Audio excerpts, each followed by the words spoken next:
रामायण में कई प्रमुख पात्र हैं। इनमें से बाली और सुग्रीव भी शामिल है।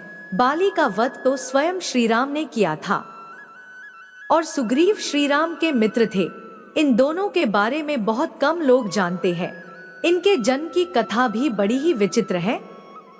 रामायण के अनुसार वानरों के राजा बाली ने अपने भाई सुग्रीव को अपने राज्य से निकाल दिया था। बाली से डरकर बाली ऋष्यमुख पर्वत पर रहने लगा। यहाँ उनकी मुलाकात श्री राम से हुई। श्री राम ने ही बाली का वध किया था और सुग्रीव को उनका राज्य दिलाया था। रामायण में बाली को इंद्र और सुग्रीव को सूर्य का पुत्र बताया गया है। दो अलग अलग पिता की संतान होने पर भी वे भाई थे। इस रहस्य के बारे में बहुत कम लोगों को पता है। बाली और सुग्रीव के जन्म की कथा भी बहुत रोचक है।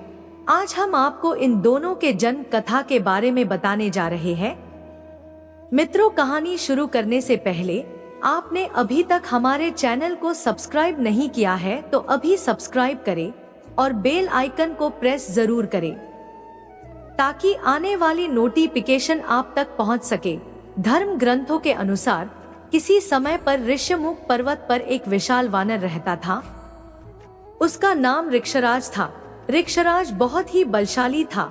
उस पर्वत के निकट एक विशाल सरोवर था।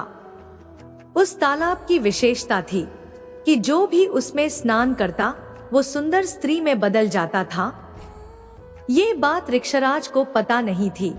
एक दिन ऋक्षराज ने उस सरोवर में स्नान कर लिया। जैसे ही वह बाहर निकला तो वो एक सुंदर स्त्री में बदल गया। ऋक्षराज जब स्त्री बन गया तो एक दिन उस पर देवराज इंद्र की दृष्टि पड़ गई। इतनी सुंदर स्त्री को देखकर इंद्र के मन में विकार आ गया और उनका तेज वीर्य स्खलित होकर उस स्त्री के बाल पर जा गिरा। उसी वीर्य से एक वानर का जन्म हुआ। बाल पर वीर्य गिरने से उत्पन्न हुए वानर का नाम बाली रखा गया। बाली अत्यंत बलशाली था। कुछ समय बाद जब वह सुंदर स्त्री ऋष्यमुख पर्वत पर घूम रही थी, सूर्य देवता की नजर उस पर पड़ी। सुंदर स्त्री को देखकर सूर्य भी उस पर मोहित हो गए। मन में विकार आते ही उनका वीर्य स्खलित होकर उस स्त्री के गले पर जा गिरा, जिससे एक अन्य वानर का जन्म हुआ। गले पर वीर्य गिरने से उत्पन्न हुए वानर का नाम सुग्रीव रखा गया। सुग्रीव भी अपने भाई की तरह अत्यंत बलशाली था।